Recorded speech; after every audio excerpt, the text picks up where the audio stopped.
हमारे आज के एक यूथ आइकन जिनको कि अब हम सभी सुनने जा रहे हैं। साथियों, यात्रा जो दरअसल भारत की पहचान है, गांव वहां से शुरू हुई। वहां से शुरू होकर ये यात्रा बिहार के ग्रामीण परिवेश में एक सामान्य रूप से जो शिक्षण मिलता है, उस ग्रामीण परिवेश में जिन्होंने अपना अध्ययन अध्यापन शिक्षण किया, वहां से लगातार अपने कठिन पुरुषार्थ और प्रयत्न के साथ आगे बढ़ते बढ़ते जिन्होंने इंडियन इंस्टीट्यूट ऑफ टेक्नोलॉजी, जो कि विश्व में अपनी योग्यता रखते हैं, अपनी एक पहचान रखते हैं, आईआईटी बॉम्बे से बीटेक सिविल इंजीनियरिंग में कंप्लीट किया। और उसके बाद साथियों, आपको पता है ना देश की आबादी कितनी है?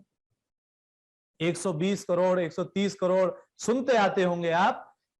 इतने 100 करोड़ लोगों के बीच में जब कोई एक परीक्षा होती है सिविल सर्विसेज की, जिसमें लाखों लाख लोग बैठते हैं और उनकी गिनती में से कोई एक होता है, ध्यान से सुनिएगा ये बात, कोई एक होता है जिसकी rank all India rank number 1 होती है। और आज ये हम और आप सभी का सौभाग्य है कि आज के इस युवा अभ्युदय के ऐसे कार्यक्रम में इस बात पे गौर फरमाइएगा कि करोड़ों की आबादी के इस देश में जहां लाखों लोग एक एग्जाम देने को बैठते हैं, तो ऐसे एग्जाम में कठिन परिश्रम पुरुषार्थ करके जिस पथ पर आप चल रहे हैं, उस पथ से होकर के जो गुजरे हैं और आज भी नए आयामों को छू रहे हैं, साथियों, आपके लिए विशेष रूप से वो जहां एक और अपनी लावासना में ट्रेनिंग कर रहे हैं, वहां से उन्होंने आप सबके लिए विशेष रूप से समय निकाला है। तो तत्परता, तन्मयता, तल्लीनता, उत्साह और उमंग के साथ आप सभी स्वागत करें अपनी तालियों के माध्यम से, क्योंकि आज के इस अवसर पर हम सभी के साथ जुड़ रहे हैं UPSC topper, all India rank 1 Shri Shubham Kumar ji. हम जोरदार तालियों से आपका स्वागत करते हैं। और युवा अभ्युदय 2022 के इस अवसर पर हम शुभम कुमार जी से निवेदन करते हैं कि वे कृपया ये जो यूपीएससी एस्पिरेंट्स हैं, जो बड़ी बेसब्री से आपका भी इंतजार कर रहे थे, आप इनको अपना मार्गदर्शन प्रदान करें। शुभम कुमार जी। Thank you very much. Respected all the dignitaries, guests, and all the youth and aspirants who have joined online. A very good afternoon to everyone. I've been told कि जो दिया फाउंडेशन है, it's a non for profit and voluntary organization, and ये UPSC के journey में भी youth को help करता है. So I would also like to share my journey. It started in Kumri village, Katihar district, Bihar state में. और शुरुआत के जो एजुकेशन है वो मैं अपने गांव के स्कूल से मैंने प्राप्त किया. और धीरे धीरे करके मैं जो है वो बेटर स्कूल में गया, अच्छे जगह पे गया. So one of the challenge which I faced कि जब आप एक छोटे से जगह से एक सिटीज में जाते हैं तो आपको एक कल्चरल शॉक मिलता है. आप नए नए लोगों से मिलते हैं और फिर आप में एक इन्फीरियरिटी, एक कॉम्प्लेक्स आता है कि मैं दूसरों से कैसे बात करूं, ये मेरे से ज्यादा नॉलेजेबल है. वहां पे एडजस्टमेंट में आपको प्रॉब्लम आती है. बट ये जर्नी जो था, ये जर्नी जो है वो आपको बहुत चीज सिखाती भी है. जब आप नए नए लोगों से मिलते हैं, नए जगह पे जाते हैं, सो आप में एक कॉन्फिडेंस आता है. और ये जो जर्नी है उससे आप अलग अलग वैल्यूज और किस तरीके से लोगों से बात करना है, कैसे सिचुएशंस को हैंडल करने हैं, तो ये आप सीखते हैं. सो जब मैं बहुत छोटा था तभी से मैं हॉस्टल में मेरा एडमिशन हो गया था, बिकॉज गांव के स्कूल में उतना अच्छा एजुकेशन नहीं था. सो ये जो पूरा जर्नी है, जैसे क्लास 10th में मुझे अच्छे मार्क्स आए, लेकिन ये शुरुआत से ऐसा नहीं था. क्लास 6th-7th में मेरी जो रैंकिंग होती थी वो आउट ऑफ 140-45 के करीब होता था.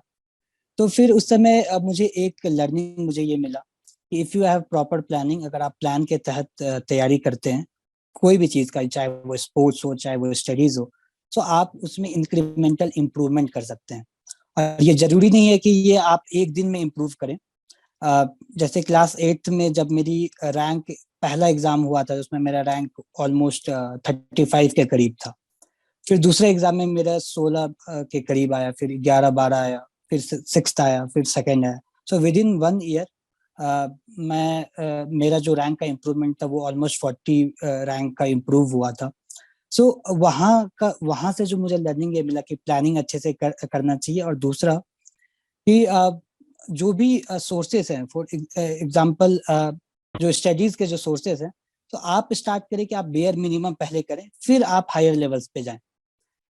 सेम जो स्ट्रैटेजी था वो मैं जेई के प्रिपरेशन में भी अपनाया। क्लास 11-12 में मेरी इनिशियल रैंक्स अच्छी नहीं होती थी, बट फिर वही है कि मैं एक भी दिन ऐसा नहीं होता था जो जिसमें मैं अपना नॉलेज गेन नहीं करता था। तो 1-2 घंटे करके ही पढ़ता था, बट हर दिन मैं मेहनत करता था, और स्लोली स्लोली स्कूल में भी रैंक इम्प्रूव हुआ, फिर जेई में भी डिसेंट रैंक आया, जिसके तहत मैं आईआईटी बॉम्बे में एडमिशन लिया। और लोग बात करते हैं कि आपको मोटिवेशन कहाँ से है, सिविल सर्विसेज ज्वाइन करने का मोटिवेशन कहाँ से है। आई मस्ट टेल कि ये एक दिन का मोटिवेशन नहीं था। गांव में अलग अलग एक्सपीरियंसेस हुए, फिर स्कूल में हुआ। सो स्कूल में ये था कि पहले मैं एक अच्छे कॉलेज में जाऊं, और फिर जो भी अपॉर्चुनिटीज हैं उन सबको एक्सप्लोर करूं, देन आई विल डिसाइड कि मुझे कौन से करियर पाथ में जाना है। जब कॉलेज गया तो मैं आई डिड 2-3 इंटर्नशिप। जो मेरा पहला इंटर्नशिप था वो एक कंपनी में था। फिर जो दूसरा इंटर्नशिप था वो रिसर्च इंटर्न था, यूनाइटेड स्टेट्स में पर्ड्यू यूनिवर्सिटी में। मैं 2 महीने के लिए गया था। सो अलग अलग एक्सपीरियंसेस के बाद मैंने फाइनली डिसाइड किया था कि मुझे सिविल सर्विसेज की तरफ जाना है। गांव में ऐसा हुआ था कि मैं काफी अलग अलग लोगों से मिला था। तो माय फादर यूज्ड टू से कि अगर तुम डिस्ट्रिक्ट मजिस्ट्रेट बनते हो या एसपी बनते हो तो तुम बहुत लोगों की मदद कर सकते हो। बट मैं ब्लाइंडली किसी के भी जैसे मेरे फादर थे, वो मुझे कभी भी प्रेशराइज नहीं करते थे कि तुम्हें ये इस फील्ड में जाना है। वो बोले कि कहीं अपने मन मुताबिक तुम अपने फील्ड सेलेक्ट करो, और वो बस मुझे गाइड करते थे कि तुम ये वाला फील्ड भी कंसिडर कर सकते हो। जब अलग अलग एक्सपीरियंसेस मैं कॉलेज लाइफ में गेन कर रहा था, तो उस समय मैं एक ऑप्शन रखा था कि मैं सिविल सर्विसेज की भी तैयारी कर सकता हूँ। और उस समय मुझे ये भी रियलाइज हुआ कि जो इंडिया का जो डेवलपमेंटल स्टोरी है, अगर उसमें आप कुछ कंट्रीब्यूट करना चाहते हो तो civil services is a very good platform, is a very good medium. So ये सब दिमाग में रखते हुए I started my preparation. When I started my preparation I was 100% sure कि मुझे यही करना है, and I would give my 100%। I spoke with lot of people who were into preparation and who have already cleared this examination, because ऐसा होता है कि aspirants ये क्लियर नहीं होते कि वो इस एग्जाम को क्यों लिखना चाहते हैं। मेरा जो क्लैरिटी था वो ये था कि मुझे लोगों को सर्व करना है, I want to work for people. मुझे ये रियलाइज हुआ कि मॉनेटरी गेन मुझे उतना हैप्पीनेस नहीं देता जितना जब मैं लोगों के लिए काम करता हूँ। I was at leadership roles in my college, और काफी सारे इनिशिएटिव्स जो है वो मैंने लिया था अपने कॉलेज में। तो जब वहाँ पे मैं दूसरों के लिए काम कर रहा था तो एक सेंस ऑफ सेटिस्फैक्शन मिल रहा था। तो जब आप क्लैरिटी जब ये आया मुझे कि जब मैं लोगों के लिए काम करता हूँ, plus I want to be part of part of development of this country, I want to contribute something, कि इसका जो डेवलपमेंटल स्टोरी है, जो इंडिया है, वो अभी एक राइज करेगा, और इस इसके डेवलपमेंट में मुझे कुछ कंट्रीब्यूट करने का मौका मिलेगा, तो I will be very fortunate. So ये दिमाग में रखते हुए, ये 2 चीज दिमाग में रखते हुए मैंने तैयारी स्टार्ट की, और 2018 में मेरा ये जर्नी स्टार्ट हुआ। आई मस्ट टेल कि जो जर्नी यूपीएससी का होता है, it itself is very challenging, because ये एक दिन का या एक महीने का जर्नी नहीं होता, ये 2-3 साल लग जाते हैं। So it was very difficult initially कि to keep my self motivated. So वहाँ पे आई मस्ट टेल कि एक पॉजिटिव जो एटीट्यूड होता है कि one day I will clear this examination, slowly and slowly I will cover all the syllabus, ये मुझे बहुत मोटिवेट किया। और प्लस इसके साथ साथ मेरे जो फैमिली मेंबर्स थे वो मुझे बहुत इनकरेज किए। I have a joint family, मेरे पापा मम्मी चाचा चाची सब साथ में रहते हैं। सो वहाँ से भी मुझे काफ़ी सपोर्ट मिला। मुझे ऐसा कभी नहीं लगा कि अगर यूपीएससी अगर नहीं निकलेगा या सिविल सर्विसेज में ज्वाइन नहीं कर पाएंगे तो क्या होगा। I always had very good support, और मेरे दिमाग में ये था कि if I have the ability, I will do something good with my life, in my life.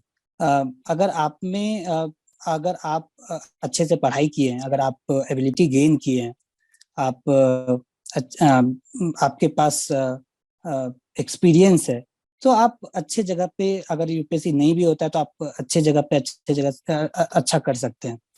सो ये दिमाग में रखते जब तैयारी स्टार्ट की, तो फर्स्ट 2018 का मैंने प्रीलिम्स लिखा और उस साल प्रीलिम्स नहीं हुआ। एक दिन के लिए ऐसा लगा कि थोड़ा डिफिकल्ट हो गया, ये जर्नी जो है इतना आसान नहीं है। सो उस समय मुझे ये लगा कि ये जो मैंने इनिशियली सोचा था कि 5-6 महीने तैयारी करके जो है वो एग्जामिनेशन निकाल लेंगे, ये ऐसा नहीं है। इसमें मुझे और ज्यादा हार्डवर्क करने की जरूरत है और एक बेटर स्ट्रैटेजी की जरूरत है। सो 2018 में मैंने एक ब्रॉड प्लानिंग किया 1 साल का, कि अगले 1 साल मैं कैसे तैयारी करूंगा। और फिर अपने स्ट्रेंथ और अपने वीकनेस के अकॉर्डिंग जो है मैंने तैयारी स्टार्ट की। अपना ऑप्शनल सब्जेक्ट चेंज किया, मैं मानव शास्त्र एंथ्रोपोलॉजी जो है वो ऑप्शनल सब्जेक्ट लिया। और काफी लोग पूछते हैं कि ऑप्शनल सब्जेक्ट किस बेसिस पे सेलेक्ट करना चाहिए। मेरा ये कहना है कि आपको 2 बेसिस रखना चाहिए, एक आपका इंटरेस्ट कि आपको कौन सा सब्जेक्ट पढ़ने में अच्छा लगता है, और दूसरा आपका स्ट्रेंथ कि आप उसमें अच्छा कर पाएंगे कि नहीं कर पाएंगे। बिकॉज अल्टीमेटली आपका ये गोल होना चाहिए कि आप इस एग्जामिनेशन को क्लियर करें, और जो आपका फाइनल एम है to serve the people in whatever capacity you can, तो वो आप कर पाए। इसके साथ साथ मैं ये कहना चाहूंगा कि पूरे यूपीएससी जर्नी में आई यूज टू डू मेडिटेशन। ऐसा नहीं कि बहुत कंसिस्टेंट था, बट 3-4 दिन में जो है मैं 10 से 12 मिनट का मेडिटेशन करता था। ये बहुत जरूरी है कि आप जो भी कर रहे हैं आप सेल्फ इवैल्यूएट करें। सो आप कहाँ पे गलती कर रहे हैं, कहाँ पे आप इम्प्रूव कर सकते हैं, ये सब चीज आपको पता होना चाहिए। और एक जो सेल्फ अवेयरनेस की चीजें हैं वो होनी चाहिए। So meditation helps you in in that, मतलब आपको सेल्फ अवेयरनेस रहेगा। ऐसा नहीं होना चाहिए कि आप 6 महीने तैयारी कर रहे हैं और आपको पता ही नहीं कि आप किस लेवल पर तैयारी कर रहे हैं, आपकी पोजीशन क्या है, आप कहाँ पे लैग कर रहे हैं, एग्जामिनेशन अगर 2 महीने बाकी है तो आपकी प्लानिंग क्या है। तो ये सारा चीज जो है वो आप अच्छे से करें। और यूपीएससी की जर्नी में ये बहुत इंपॉर्टेंट हो जाता है कि जो लास्ट का जो टाइम होता है 2-3 महीने पहले प्रीलिम्स का और मेंस से पहले 3 महीने का, उसमें आप बहुत रूथलेस रहें। फॉर एग्जाम्पल, मैं प्रीलिम्स के बाद एक भी दिन का ब्रेक नहीं लेता था। अ, मैं जस्ट प्रीलिम्स के अगले दिन से तैयारी स्टार्ट करता था। और ये जानते हुए कि कंपटीशन ज्यादा है, उसके बाद भी ये दिमाग में रखता था कि मुझे एक भी दिन वेस्ट नहीं करना है। और जो तैयारी करना है वो काफी होलिस्टिक वे में करना है। और मैंने कभी भी, जब लास्ट टाइम मुझे रैंक आया 290 रैंक में, और मैं भारतीय रक्षा लेखा सेवा में था, इंडियन डिफेंस अकाउंट सर्विस में। उसके बाद जब मैं तैयारी स्टार्ट किया था तो इनिशियली मैं सोचा कि मुझे टॉप 50 में रैंक लाना है, अगर आईएएस बनना है तो टॉप 50 में रैंक लाना है। Then I used to get थोड़ा लिटिल बिट नर्वस। तो मुझे रियलाइज हुआ कि मुझे रैंक की फिक्र नहीं करना है, मुझे ये जर्नी एंजॉय करना है, और जितना भी अपना बेस्ट हो सके वो देना है। फिर हर एक सब्जेक्ट के लिए मैंने प्लानिंग किया, मार्क्स पे फोकस किया रादर देन रैंक। सो मेरा ये मैसेज सबके लिए ये है कि आप जब यूपीएससी की प्रिपरेशन करते हैं तो आप रैंक की नहीं सोचे कि मुझे इतना रैंक लाना है, ये करना है। आप ये सोचे कि हर सब्जेक्ट में कैसे अच्छा परफॉर्म करना है, और आपका जो कंपटीशन होगा वो खुद से होगा। आप किसी और को देके कंपटीशन ना रखें। आप हमेशा ये सोचे कि मुझे 2 साल में अगर मैं 1% भी अगर इम्प्रूव करूंगा, तो at the end of the 2 years आपके पास इनफ कैपेबिलिटीज और एबिलिटी होगी कि आप इस एग्जाम को क्लियर कर पाएंगे। आफ्टर क्लियरिंग दिस एग्जामिनेशन, मेरी ट्रेनिंग यहाँ पे लबासना में Lal Bahadur Shastri National Academy of Administration में स्टार्ट हुई। और शुरुआत के जो 3 महीने होते हैं वो फाउंडेशन कोर्स होता है। तो दिसंबर में मैं ज्वाइन किया और 17 मार्च तक मेरा फाउंडेशन कोर्स जो है वो चल रहा था। तो यहाँ पे आई रियलाइज कि जो यूपीएससी है, अभी का जो सिलेक्शन प्रोसेस है वो इस तरह से डिजाइन किया गया है कि काफी डाइवर्स सेट ऑफ लोग सेलेक्ट होते हैं। अलग अलग सोशो इकोनॉमिक क्लास से आते हैं और अलग अलग अपने बैकग्राउंड से आते हैं। और मेरा ये मानना है कि जो आपका लर्निंग होता है वो 20%, 15 to 20% आपके क्लासरूम में होता है, लेकिन 80% आप अपने पीयर ग्रुप, अपने कलीग और आपके फ्रेंड से आप सीखते हो। सो लबासना में ये आपको एक यूनिक अपॉर्चुनिटी मिलता है जहाँ पे आप इतने डाइवर्स सेट, इतने नॉलेजेबल लोगों के बीच में आप रहते हो और आप उनसे सीखने का आपको एक मौका मिलता है। और यहाँ का जो पेडागॉजी होता है वो काफी इंटरेक्टिव और इंगेजिंग होता है। You have to do lot of exercises, आपको ग्रुप में एक्सरसाइज करने होते हैं, आप ग्रुप में विजिट्स जाते हो, आप हिमालयन ट्रैक पे जाते हो, आप विलेज अटैचमेंट होता है। सो इन सब एक्सपीरियंस से आप अपने पीयर ग्रुप, अपने फ्रेंड से आप काफी सीखते हो। और मेरा ये एक्सपीरियंस यहाँ का जो फाउंडेशन कोर्स का रहा वो काफी अच्छा रहा। मेरा जो विलेज अटैचमेंट था वो राजस्थान के बाड़मेर डिस्ट्रिक्ट में हुआ था। और इवन दो मैं एक विलेज बैकग्राउंड से आता हूँ, लेकिन जब मैं as a researcher, as a bureaucrat, मैं जब एज अ प्रोबेशनर मैं जब वहाँ पे विजिट किया, और आपको बहुत सारी चीजें सिखाई जाती है कि आप कैसे एक कम्युनिटी को स्टडी करते हो, आप विलेज को कैसे स्टडी करते हो, फिर उसमें आप कैसे सोच सकते हो कि उसके सोशियो इकोनॉमिक कंडीशन को कैसे इंप्रूव करना है। तो जब उस लेंस से मैं एक विलेज का पूरे एक ग्रुप था हमारा 6 लोगों का, हम लोगों ने मिल करके एक विलेज का 10 दिन तक स्टडी किया, तो मुझे एक अलग किस्म का एक एक्सपीरियंस हुआ। और वहाँ के जो कम्युनिटी थे उनसे अभी भी मैं टच में हूँ। सो ये जो एकेडमी है, जो आपका ट्रेनिंग है, वो आपको एक बेहतर ब्यूरोक्रेट बनाने की कोशिश करता है। और जो यहाँ पे और जो दूसरा चीज मुझे पसंद आया वो कि जो फोकस है वो डिसिप्लिन और वैल्यूज पे है। फॉर एग्जाम्पल, हमें ये बताया जाता है कि आपको फोकस करना है austerity, ability and anonymity principles पे, जो कि I think it's very important for all the IAS officers and all the bureaucrats. और दूसरा ये कि जब यहाँ पे आप रहते हैं तो आपके काफी सारे गेस्ट स्पीकर्स आते हैं, from honourable prime minister to secretary to different departments of government of India. ये सारे लोग आते हैं, तो आपको ये जान के बहुत खुशी होगी कि बहुत सारे लोगों का जो स्टोरी होता है, it always it has many times it is very humble, they come from very humble background, और फिर उनका जो धीरे धीरे करके उनका राइज होता है, फिर वो अलग अलग पोजीशंस पे जाते हैं। सो अगर आप एक नॉर्मल बैकग्राउंड, आप विलेज बैकग्राउंड या कोई भी बैकग्राउंड से आप आते हैं, सो आपको एक मतलब आप में ये बिलीव होना चाहिए कि आप भी ऊंचाइयों तक पहुंच सकते हैं। जो भी बैरियर्स हैं, it is there for everyone. जो भी अलग अलग बैरियर्स होते हैं, अलग अलग डिग्री में सबके पास है। सो आपका ये फोकस होना चाहिए कि जो ये बैरियर्स है इसको ओवरकम करना है, और स्लोली एंड स्लोली आपको जो है एक बेटर पर्सन बनना है। एक पर्सनालिटी में आपकी ग्रोथ होनी चाहिए, आपका जो सोच है उसमें ग्रोथ होना चाहिए। So at the end of the day आपका जो फोकस होना चाहिए कि आप एक अच्छे और एक एथिकल पर्सन बने। आपके जो अलग अलग जो कंस्ट्रेंट हैं, बैरियर्स हैं, वो जाएं। आप ऐसे इंसान बने जो दूसरों की मदद कर पाए। And one should never forget his और हर रूट्स। आप जहाँ से आते हैं, आप जो भी बैकग्राउंड चाहते हैं उसको आप याद रखें, अपने वैल्यू सिस्टम को आप कंटिन्यू करें। और for UPSC aspirants I must tell कि the more you sweat in practice, the less you bleed in war. Thank you. If you have any questions, I would be very happy to take. बहुत बहुत धन्यवाद हम सभी की ओर से श्री शुभम कुमार जी का। इतना महत्वपूर्ण समय आपने हमें दिया, और आप जिस भी यात्रा से होकर के यहाँ तक पहुंचे, आपके अनुभवों से आपने हम सभी को अवगत कराया। शुभम जी, आपका बहुत बहुत धन्यवाद करते हुए हम आपसे चाहेंगे कि आप जब भी समय हो आप शांति कुंज जरूर विजिट करें, और बहुत अच्छा लगेगा कि आपके अनुभव से आज जो ये हजारों हजार विद्यार्थी लाभान्वित हो रहे हैं, उसके साथ साथ आपके अनुभवों से और ज्यादा से ज्यादा लोग लाभान्वित हों। बहुत बहुत धन्यवाद शुभम जी का।